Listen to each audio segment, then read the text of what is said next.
I mean, I know you've done so much documentary work and videos, and I didn't even realize you've done camera work with the New York Times and 60 Minutes. I learned about that when I was looking through everything you've done, but it's crazy that you finally you have a book out now. Yeah, I got a book and I kind of switched over, I guess, to, do something that was a little more relaxing. But I mean, the book fit so much in my world because, my background in documentary and filmmaking and news and all that kind of stuff. So, it's storytelling in a different format. And I really enjoyed it and I want to do more. Yeah. No, well, we'll get into it, and I'll hold it up just for people watching. We'll get to it, but Great Again is your book novel that you put out there, and I think it's a perfect fiction book for the times that we are in as a society, and I love the story of it. I love the comedy to it as well. I mean, there's so many different aspects to it, and I just think you did such a great job of putting this together because I think it is something that most everybody can enjoy and know what you're saying with what's going on. So I think you did a fantastic job writing this, Bill. Well, great, great. Thank you so much. I mean, I knew when I started writing it, I was like really going out on a limb. Yeah. I wrote this, I started writing this book in 2021, Yeah. right? So it was pretty far ahead of our contemporary situation, vis-a-vis the whole immigration issue. And then, when that came around in the book, I was like, "Wow, okay." Yeah. So the timing actually worked out pretty good for the subject matter. Yeah, I think so. You projected well. Thank you, thank you. Yeah, but no, let's go back a little bit, Bill. And we were talking as we were before I pushed record here. I mean, you've got a Yeah, YouTube channel that has 2.5 million subscribers. And I mean, that's yeah, incredible. You have a lot of people following your content, and it's awesome. Some of the content you have on there is the Real or Fake series, which I've watched a lot of and didn't even realize that was you until I pulled it up and I was like, "Oh, this is Bill's thing." oh, no, there you go, yeah, Yeah, and then obviously I've got the others pulled up here too. You've got the Amazon River Monster series, Big Anaconda fights soldier. There's all kinds of stuff. But I've watched a yeah. lot of this and my friends have too, and I didn't realize this was your channel. So another reason it's so cool to meet you finally. Yeah, yeah. The channel's been around for a while and, so a lot of people were younger, as you probably were, when you first ran across the real or fake videos or even some of the, Amazon stuff that's in there and then kind of grew up, right? And you kind of for a lot of people that it kind of went away because you get older and your faculties are better for discerning what's real or fake. But every once in a while they come back around because I'll put a video out and they'll get a notice. I go, "Oh man, dude, I forgot. Yeah. You're Yeah. my childhood, man," kind of thing. So I get a lot of pleasure out of that. Yeah. No, that's awesome. Well, talk about Bill, and I know again, you're born in the Midwest, you moved to South America for a while. You went to school at UCLA, right? Right. Okay. And how did just talk a little bit about all of that transition and then what got you into filmmaking and creating content, editing this and really building out your world for so many years and doing these awesome videos and this content. How'd you get started in it and where did that come from? Well, the filmmaking thing came very early. I had to be like 15 years old, somewhere around there. And it's kind of a long, but it's a funny story. Make a funny story very short. I was living in Miami. And so let's say 14, 15 years old with my friends, and we would get our father's camera gear. And then we would go over to Miami Beach and we would run around the pool areas just like snapping pictures of people. Even though we had no film, it would just hold the camera up and we would do this. And always it just freaked everybody out because, back in that day, the mob still had a foothold in Miami Beach. And so they'd come running after us screaming, "Who are you working for? What are you doing?" Kind of thing. And I think it was part of that that kind of stumbled into me coming across a Super 8 camera, man, that was it. I looked through that lens, I was like, "Wow, okay.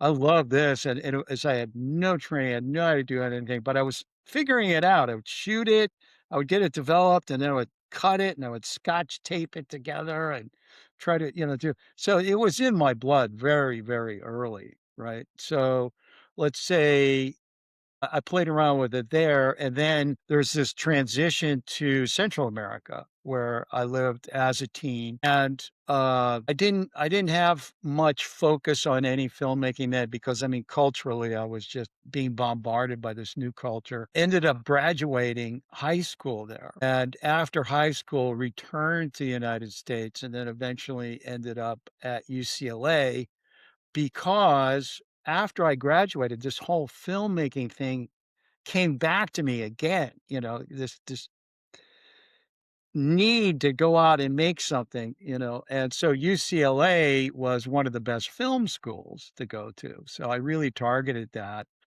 I wasn't able to get into the actual film school for, I don't know, 3 or 4 years. So I just sat in English, audited classes over in the film department, got to know the professors and all that kind of stuff. And then when I finally applied after getting a BA in English, that they accepted me in the graduate school at UCLA in the film school. And that's a huge, story right there, going through the school and then kind of, working in fiction, but also kind of working in documentary. And I was always just flipping back and forth. And gradually, I kind of ended up in documentary after doing a lot of work in fiction, a lot of writing classes and so forth. So that's where my writing background comes from, that I have that training. And so the documentary part took over, the news part took over, ended up making all these independent documentary. Like you mentioned, I worked for the New York Times, I've worked for Discovery, National Geographic, just working on different projects and was also doing my own independent documentaries. So independent feature documentaries really are a story, right? Because you're starting at some point and hopefully by the end people get to know whatever the subject matter is, and you have character arcs, you have everything just like you do in writing. So that was also kind of, fertile ground for me in that area. Was also kind of focusing on South America a lot, right? Because, I had that background in Central America, so I'm really at ease with the culture and kind of feel at home there. So it was just a natural gravitational pull to do that. And I was actually working on a documentary in Vietnam, North Vietnam. I mean, way out in the boonies, and had this interesting little thing happened to me when I was trying to check out of a very tiny hotel. Mother and father had gone off to, I don't know, go to the grocery store or whatever, go to the market, and left their daughter behind the desk. And when I was trying to check out, all you could see was her head because the counter was up to here. Right. And I finally got pissed off and I looked around and said, "What are you doing there?" And she was watching YouTube. And she was watching these little videos and it kind of dawned on me, wow, whoa, right? Yeah. I mean, what a platform. It's, this platform is being watched in North Vietnam by this little girl, right? And anybody who produces anything has a worldwide audience. So I immediately fell in love with YouTube and started putting things on there. And, I was doing a lot of work in the natural world, doing nature photography. And so it just lent itself to a lot of the stuff I was doing. And I just started throwing it on there and like, oh, wow, I got 100 views. Wow, that's pretty cool. I loved it. I mean, it wasn't just a money thing. It was I really appreciated it as an artist that I could produce something and it could get this worldwide audience, even if it was only 100. I mean, that's pretty cool because Yeah. you can you can spend a lot of time and effort going to a film festival with your stuff and you get 100 people, right? This was just like instantaneous type of thing, and it just started building, as the more and more videos that I produced, the bigger the audience got. Pretty soon it was in thousands, and then it got to the tens of thousands, and then YouTube called me and said, we've noticed your channel and you're producing your own stuff, right? That's your stuff that you're yeah, it's my stuff. That's what I do. Well, we're starting the partnership program, blah, blah, blah, blah. And we'd like to put ads on top of your stuff. And then we'll give you some money. And you go, yeah, yeah, right. You and everybody else. Okay. Yeah. Whatever. I'm just count me in. And then they sent me a check for some money. And I was like, wow, okay. So this is real. And then, just started focusing more and more on the YouTube thing. And I was doing mostly wildlife type stuff, where, like you said, Amazon river monsters. I would go to South America, my comfort zone, and it was very easy for me to just hook up with some fishermen and say, "Let's go fishing for a big piranha," because people are fascinated by piranhas. And that took off. Yeah. I did another series called Animal Soldiers that was based in the Amazon also, which was soldiers who are there to protect animals who get in the city from the countryside or from the jungle. So the cities are expanding into the jungle and they're expanding into the habitat of these animals. The animals come in the city. So they just decided to take this battalion of soldiers and say, your job is to collect these animals and return them to the wild. And I was like, wow, that's perfect. So that's why we got soldiers fighting anacondas and Yeah. all this kind of stuff. And along the way, a lot of the kids were going, they'd see the snake and they'd go, "Oh, that's not real. That's fake." Or somebody said, "No, it's not fake. It's real." And so I eventually said, "Look, if that's what you guys are into, we're just going to do a series called Real or Fake." And wow, That when took I off. did that, the channel just took off, and suddenly I had 2 million subscribers, and you know, it was a great period. It was a very intense period, because, you had to, like, constantly come up with this material. They're demanding more, if you do 1 video every 2 weeks, they want it once a week, and then you do it once a week, and then they want it every 3 days, and so it's a lot of work, type of thing. I think, from there, I just kind of gradually started thinking about writing, and when this story kind of popped up in my head, I said, "You know what? I wonder if I could actually do that. I wonder if I could actually sit down and, concentrate and actually get an entire book and, kind of figured out a little routine to do it and actually pulled it off. I mean, I'm not saying it's great or it's good or anything like that. I'm just saying I actually got it done, Yeah. and written and, got it out there and, so I'm hoping the world reads it. Yeah.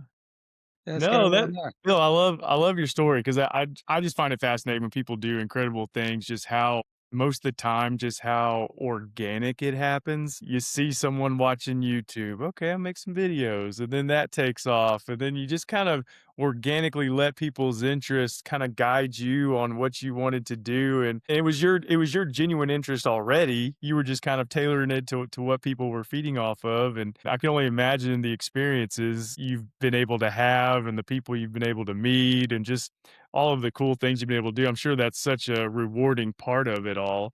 But so just to back up a little bit more, because I was curious, how did you end up in Central America? Like, how do you go from the Midwest to Central? Did your parents have work there, or why did you transition there?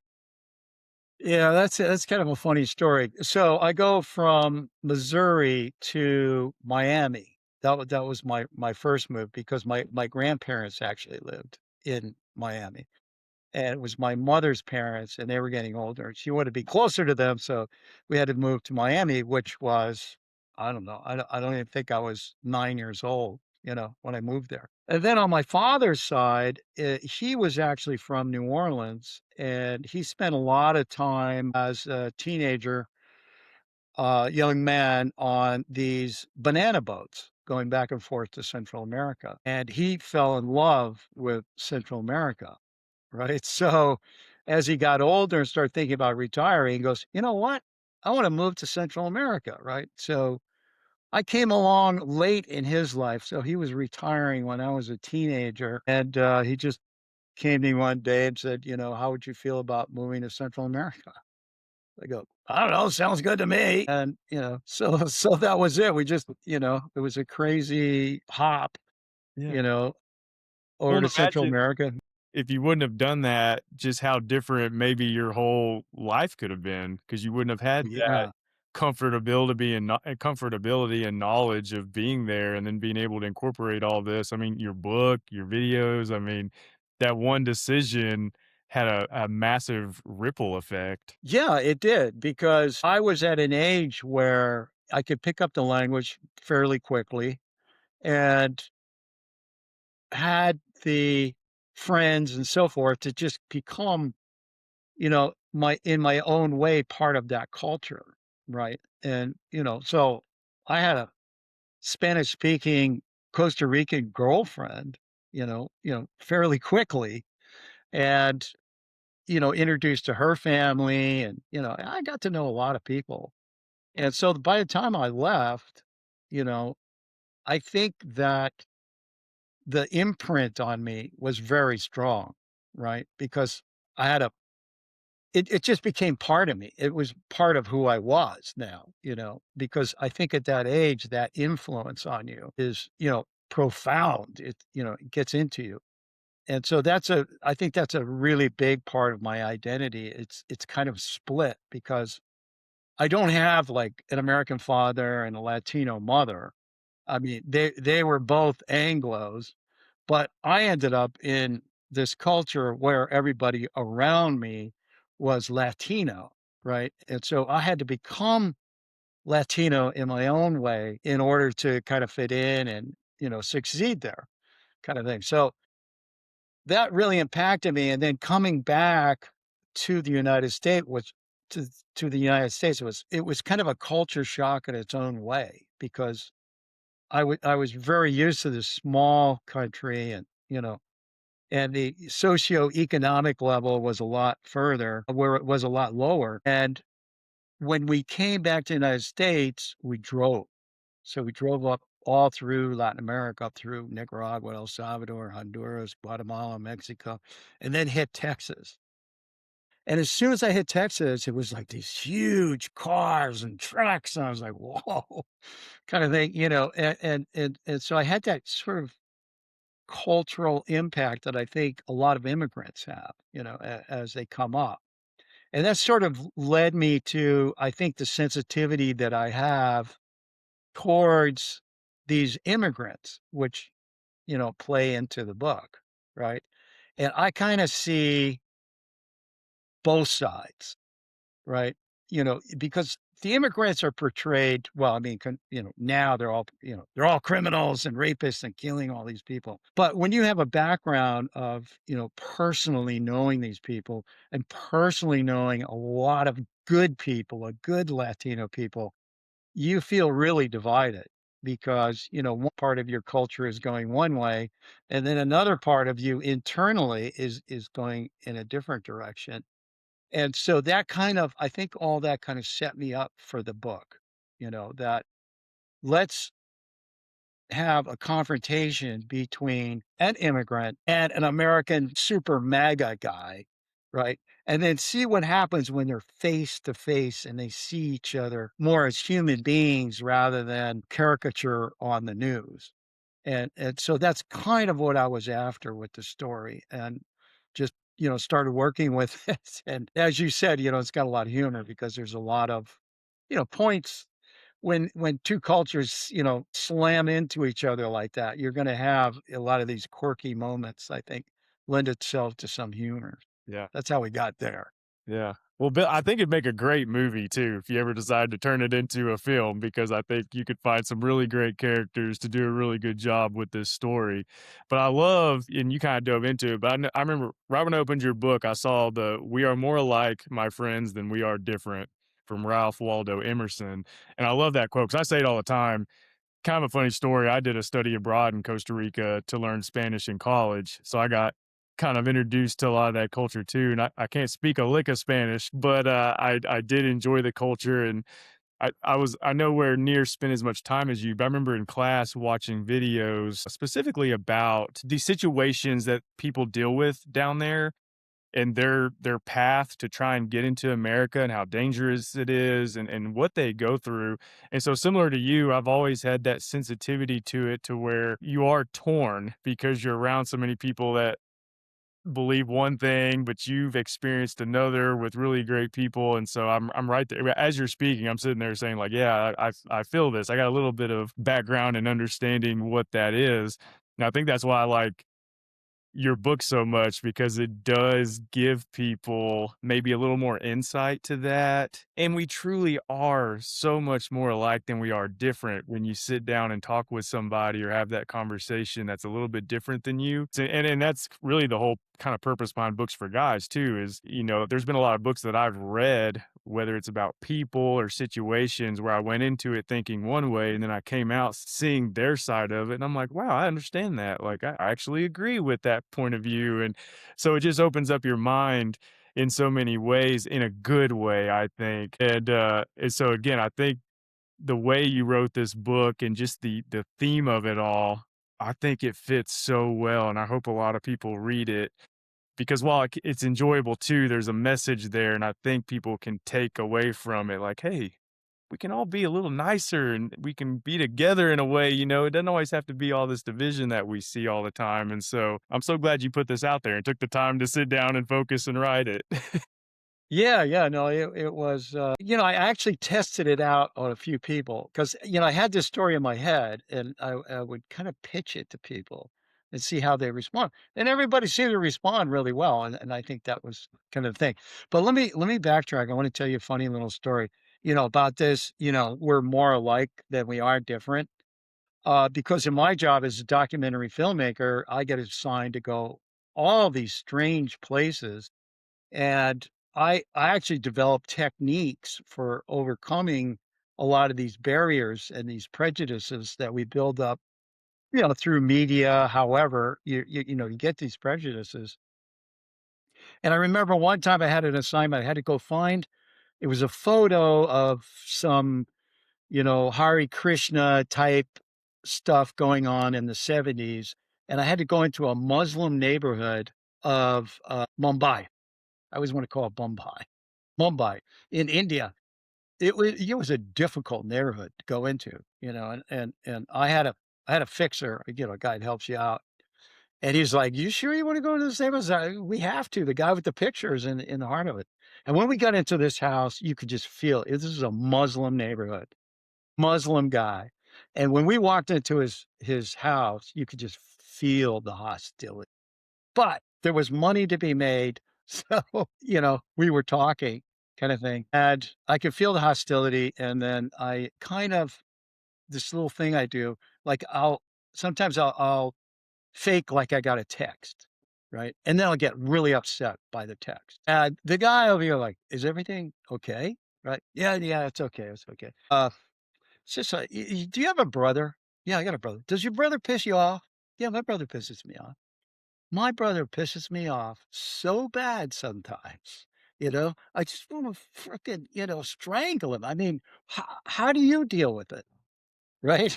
And then suddenly the guy's talking about his brother, I'm talking about my brother, and then all of a sudden, "Oh, we're not that different, are we?" "No, no, no," and then the meaning from there usually goes a lot type of thing. So it's just you see it all this cross-cultural hostilities and everything, but people are so different when they just meet face to face. And I hope that the book gets people to think about that when you're watching or you're reading material that is just on the level of propaganda, trying to demonize somebody, right?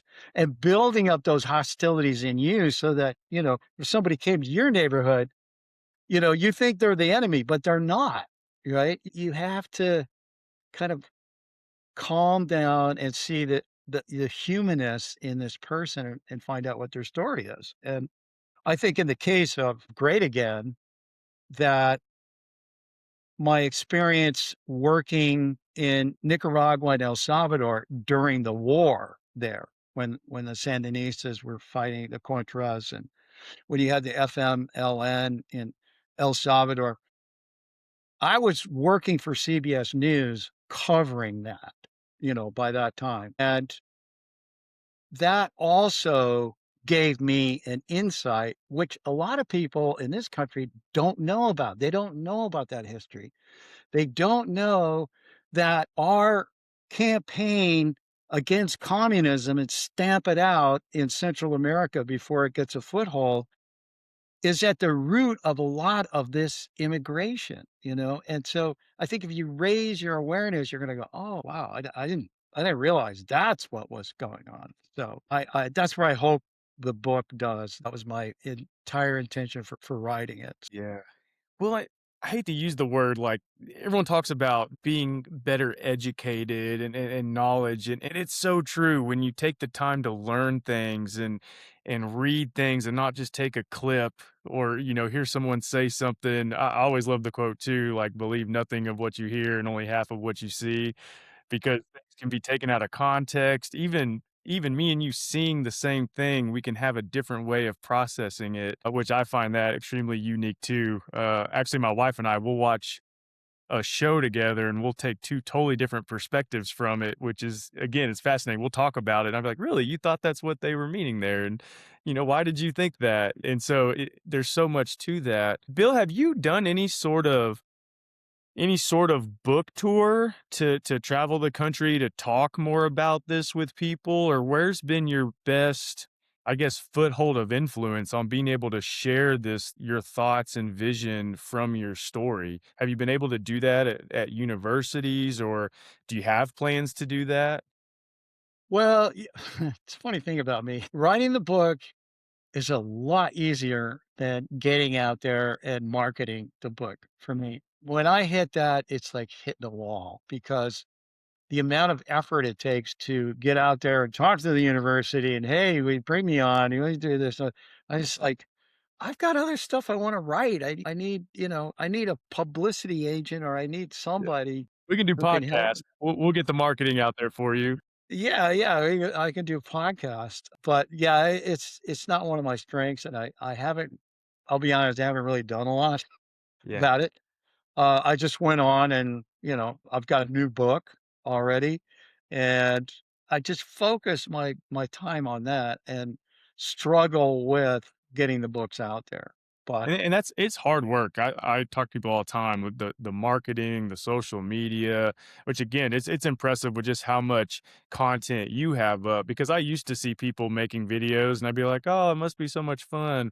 And then I started figuring out the editing process and how to upload. I'm like, "This takes so much time," and I realize now, like who can do it and do it really well are a special talent because it does take a lot of time and effort and precision. And just doing this podcast, I've gained such an appreciation for the amount of work that goes in. And I'm not even really traveling anywhere. I'm just talking, virtually, and it takes a lot of time. And so I definitely understand where especially someone like yourself too, who has so many things you want to do and you're working on. Getting out there and just promoting is probably not at the top of the list. yeah, it's really it's a very tough area. But my experience with YouTube was that I started putting videos out there and gradually found one that kind of hit. That was number 72 videos, right? So, but filmmaking was such a big part of my life. It didn't seem like I gotta make one more. Oh, I gotta make. I was just like, hey, wow, I put this out, put that out, take this out, and then it finally hit, kind of thing. In the back of my head, I'm thinking, with these books, it's probably the same thing. I'm gonna have to write 72 books before One takes somebody off. says, "Oh, that guy can actually write. Oh, I didn't realize that." Kind of thing. So, the creative part for me, if I don't stay on the creative side, then I just kind of hollow out and, look bored, because it's a weakness. It's a weakness, Yeah. I So tell you you. mentioned another book, and when that one comes out, we'll have to have you back on the podcast. We can talk about that one specifically. But is it another fiction novel, or are you working on something that's nonfiction? It's a fiction novel, and it's, about I've been doing a lot of work in the fishing area of South America because, I started doing the animal monsters and all this stuff, so I know that world really well. So, I have a story about a young guy who's on the spectrum who becomes obsessed with catching one of the largest freshwater fish in the world, the arapaima. And through kind of a crazy, I don't know, series of events, he ends up actually going to Guyana to catch this fish. And then he falls into this world of the fishermen and, and then goes after this big fish. It's kind of, I call it the Moby Dick of the Amazon type of thing. So far, the beta reads and everything are going really well. So Yeah. I got big hopes for it. When it's done, if you'll have me back, Yeah. I'll be back on to talk Yeah, about it. we will. We'll have you back on for that one. So are you kind of transitioning a lot of your work to writing away from content, or are you still planning to kind of balance that out and do both? I think do both. Okay. I'm still like, as soon as we get off, I got to go back to editing a video. I'm doing a promo video for a fishing lodge in Colombia with my friend Steve, who was from Amazon River Monsters. So we're still doing. I'm still doing a lot of that type of stuff. I'm not doing hard news anymore. It's just too much pressure and all that kind of stuff. So, but this world I sort of found myself in. I go, yeah, that kind of works. Okay, I like that. Go off to Colombia and Brazil for a month, and then I come back and I edit, and then I'll get a routine of writing in the morning and editing in the afternoon. So they all kind of merge together for me. It's all Yeah. storytelling. Yeah. Have you thought at all about writing just your personal story in a nonfiction biography That's just because strange that you would bring yeah, strange you would bring that up because I think my next one, I'm working on a memoir yeah. I think you about, should. yeah. Yeah. I don't it's not gonna be an autobiography, it's gonna be a memoir of this specific thing that happened Yeah. in the Amazon again. Yeah, yeah. Yeah, I think it might be good enough to do. Cool. I'm kinda playing around with it right now. Yeah. No, I So, think you yeah. should because Bill, you've done again so many just for someone like myself, just to follow the timeline of just the things you've done and been a part of. I think it's really fascinating your story. And I think everyone's got a story to tell. I think everybody should write something because everyone's got different experiences and people can take different things away from it. Yeah. Sure, you've got lessons you can share, but there's also tons of entertainment in there too of things that you've gotten to do, and I think it'd be a really fascinating read. I do hope you do take on that challenge and put that together because I definitely would read it. So, see, you already got a customer. This is feedback live. Ta-da! You're getting the first copy. Yeah, I'm, there you go. But Yeah, and I think what you're doing is great because, getting into the world of writing, I've really like there aren't enough guys, in this world. And, even going through, agents and all this kind of stuff. I mean, publishing is dominated by women and women readers. I don't think there's enough guy readers out there. no, And it's too bad because it would be a great thing for I don't wanna say that. It would just be a great thing if we had more presence of guys in this world, reading guy kinda stuff that would be, beneficial for everybody. yeah. No, and it goes back to Bill, a lot of things that you talked about. I'm promoting this and putting this out there of encouraging more people to read, especially young men to start that curiosity journey earlier and that personal development journey earlier because there is so many things that we see and we think we know and we don't. And so deep diving into a long formatted conversation or a book, there's so many things that you can open yourself up to. Maybe you think differently than you really do, and you just haven't experienced it or learned that yet. And so, yeah, it's very important and hopefully our mission will get that ball rolling a little bit more than what's currently happening. And before we get off, I do want to say, on the podcast, thank you for being a supporter of us, Bill, and that mission, because that helps a lot with what we're trying to do. And so, yeah, absolutely. Every time you put a new book out there, we'll have you back on and we'll talk about it and we'll just keep this thing going. Okay, and just one last thing, I mean, guys, there are audiobooks out there, That's right. right? Yeah, because I know everybody's busy. It's just like, the more technology we have to take care of everything, seems like we have less time and less time and less time. So, you can, you know, multi-track it And while you're driving from one place to another, you got audio tracks that you can listen to, and There's no that is just excuses. as viable as reading a book. You don't have to sit there. Reading is not, it's just taking the story in, whatever means possible, and thinking about it. That's That's all. right. That's right. There's no excuses. There's so many ways you can absorb the content now. And so, but Bill, man, thank you so much for coming on today. We're proud to spotlight your book. We're proud to spotlight your work. It sounds like you've got so many more projects in the pipeline that you're going to be working on. So it'll be so cool to see what all you do. But we're always here to be a supporter of you. And thanks again for coming on, man. This means a lot. Sure, sure. My pleasure. Thank you for having me on, Chris. And anytime you need anything, got any questions, let me know. Absolutely. Thanks, Bill. All right.